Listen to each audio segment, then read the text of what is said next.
Good morning. Today is February 8th. It is another interesting day in the local vigilance area. Another ice storm has come through, and the ground texture is a mix of a powdering of snow that covers all the little shards of ice that came off the trees as it melted off. I guess they had a little bit of a warm period and then a cold period back to back. So there's crunchy ice covered by a little bit of snow. It's about 25 degrees. Kind of a weird mix of things, but I've said in the past that this place is different every week, week to week, and today's definitely proving that to be true. Plan for the day, look for sign, kind of a flexible agenda. Otherwise, they projected a strong wind potential, so the drone is in question. I have it with me, but so far, looking about, the wind does not seem that bad. They said it was going to potentially gust, but we'll kind of keep an eye on that and hold off initially and see how that works. But we're going to get moving and look for sign, look for tracks, and take it from there. Little dicey and looking for tracks, given that you don't have a lot of snow to work with, but got some, so we'll see what we can find. Maybe we'll get lucky. But we're going to hit it.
Okay, we are in local vigilance. We've been here for about a half an hour now. Went to check the kill zone for any new kills. That's kind of quiet, which has kind of been the kind of footprint lately. Most of the tracks have been left by coyotes, so it's getting cold, so they're possibly thinking it's opportune time for Bambi to start slowing up and getting weaker again. So it is kind of an apropos thing to, I guess I'm going all the way around this, to get another kill. The ground today is kind of a weird consistency because it's like you've had some warm and cold going on, coupled with the fact that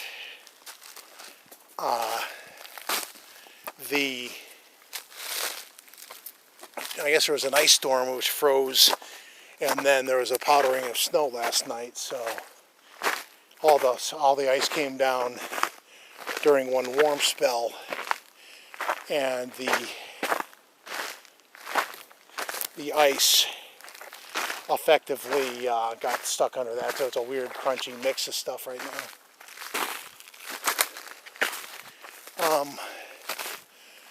As I said, it's been quiet,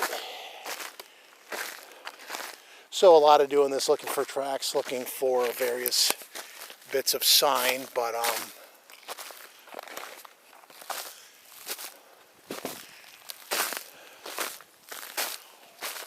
I think next week being a long weekend for me at work, I might try to get up to Vermont and do some Green Mountains looking about, and we'll go from there.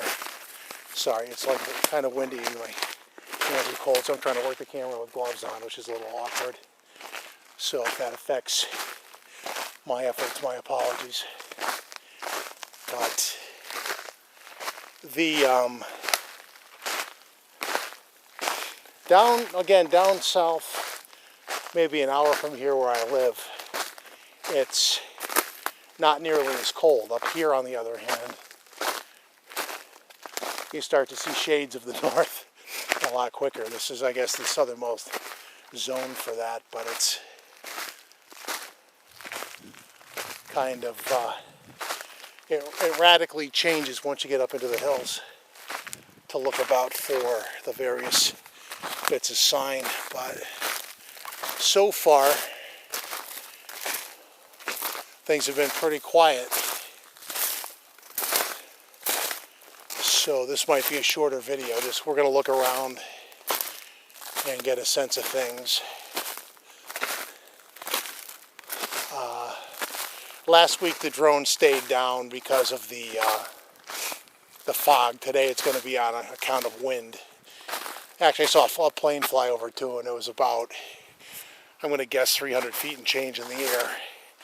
And it looked like it was in the fog, so you'd have conditions like the other week where I actually put it up briefly and it paid for it.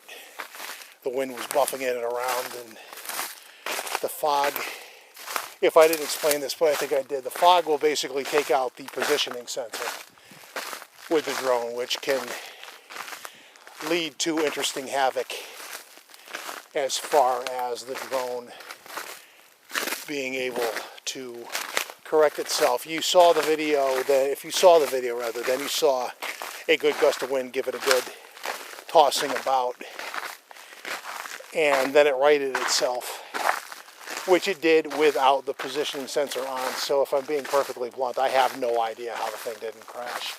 I feared the worst.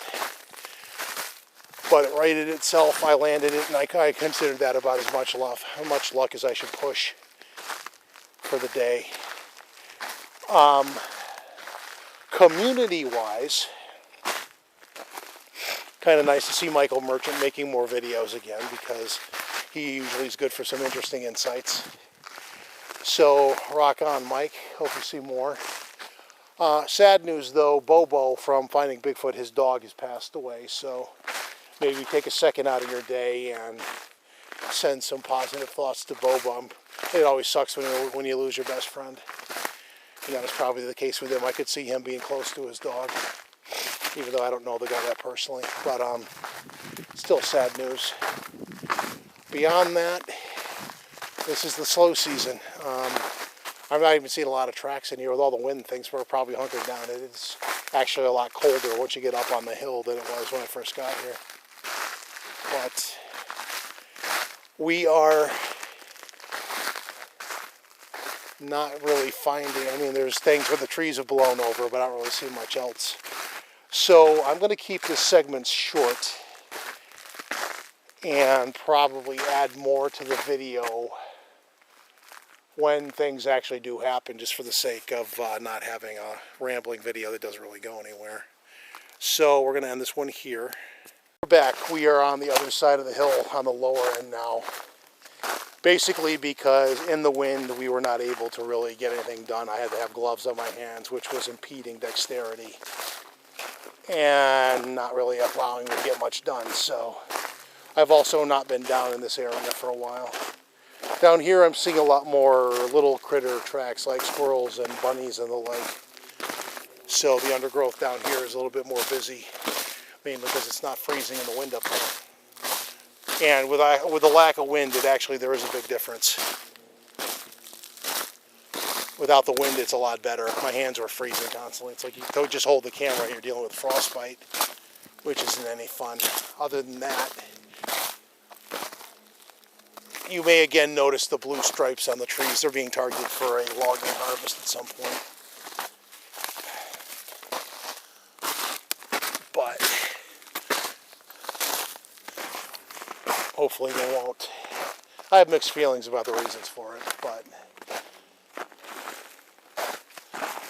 it is what it is. So, same result down here. Up there, up at the top, I'm seeing a lot of coyote activity with some corresponding deer tracks, so they're hungry again.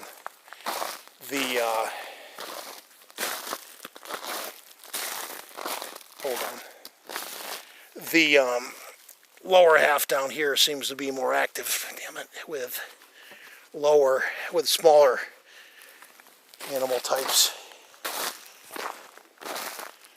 But much more pleasant out of the wind down in the dip down here. The wind was really brutal up there.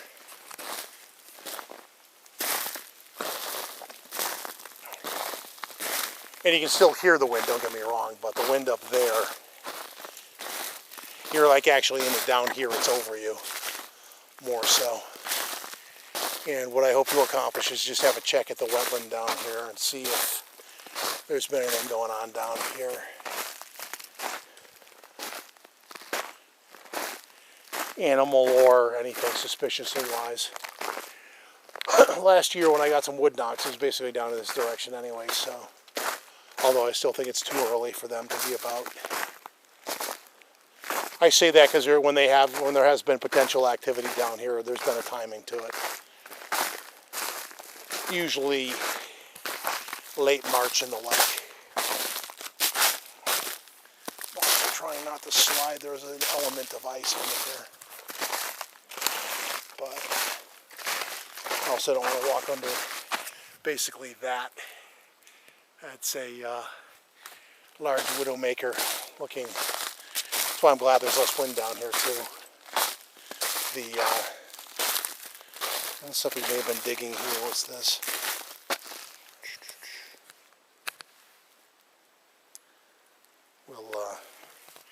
I don't know how well you can make out. Hold on. The camera's not doing.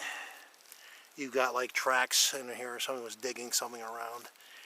That it's a critter. It's nothing majorly large. Just then there's one over here. That one. And I don't know if I'm getting that one. Hold on. That one right there.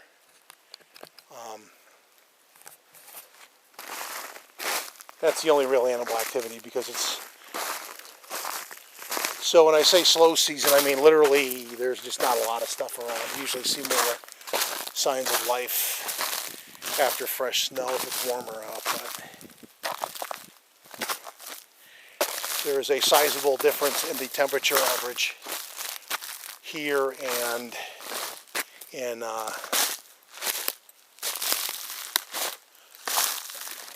down where I live. You can usually have a good 15-degree day difference without trying too hard. But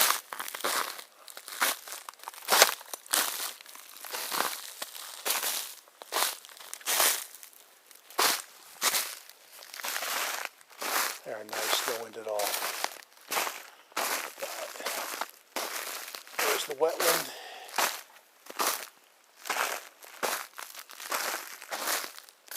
I'm not going to hold my breath on any stellar activity, although I'm actually kind of surprised I'm not seeing deer bed down here, because you're down and out of the wind. It's not freezing down here. My hands are fine up here. They didn't last 10 minutes up on the hill. It's just that cold. But enough of my whining. Let's go poke our head out here. I think we're actually out adjacent to where all the scrub is. We actually are, so this is going to, you're not going to really see a lot here.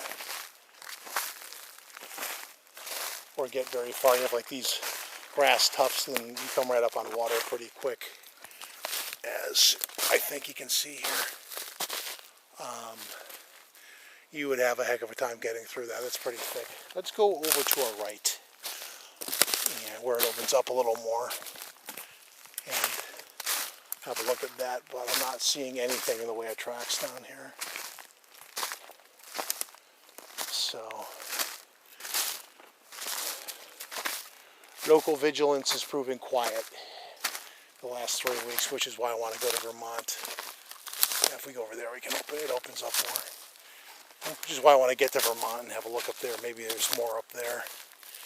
This kind of year, this time of year is kind of tough for doing this, because it's just, even though it's been a fairly mild winter, damn it, more ice than meets the eye right there. Even though it's still been a fairly mild winter, it's you have cabin fever, but there's just not a lot going on. So some days like today, it's just nice getting out. Did I just walk by something? Maybe not. But it's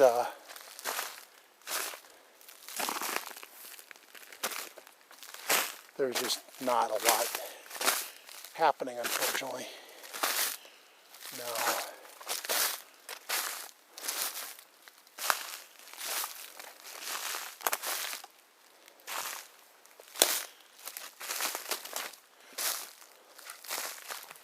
So here's the wetland.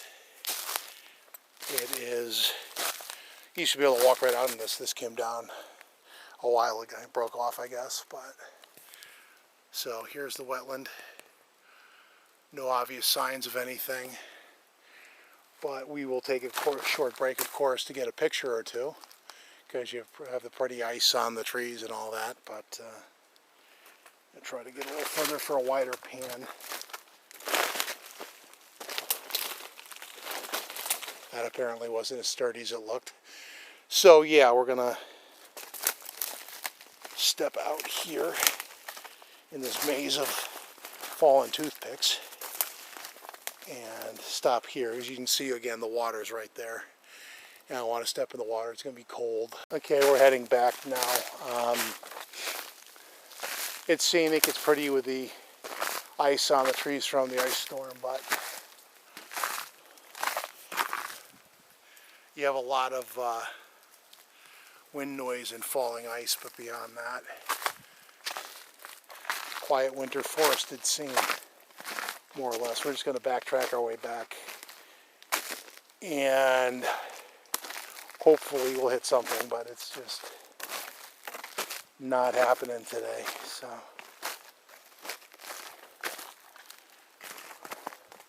where was that spot I almost slid? I'd like to avoid that a second time.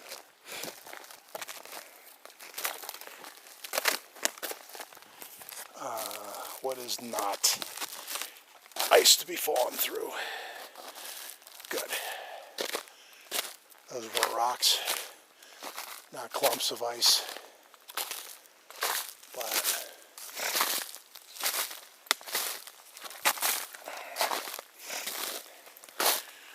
so in Vermont, the trick will be, where can you get into?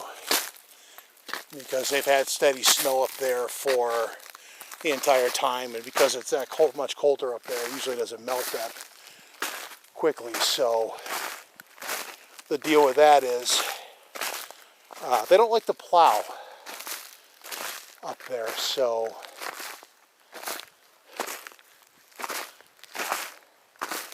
they're just used to a more wintry normal than we are. So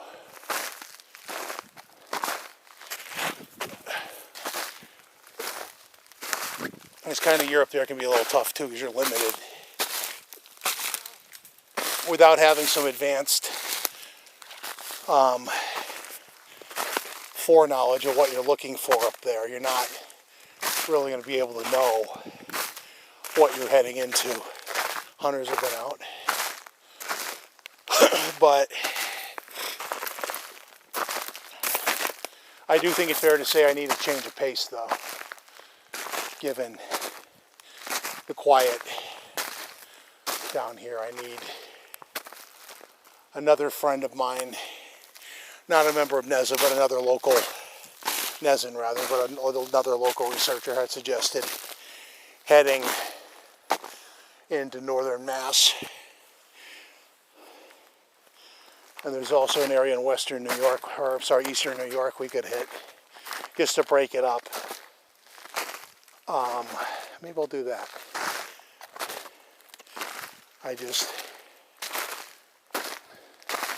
We've covered this a couple weeks in a row where we're about where we are with it. And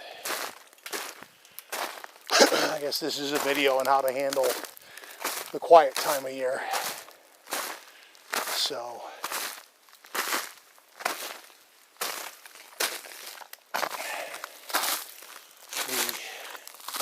we'll think about the long weekend upcoming, which gives us an extra day to get out.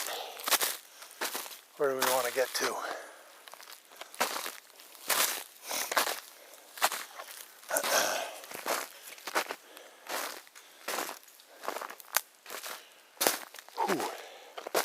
Anyway,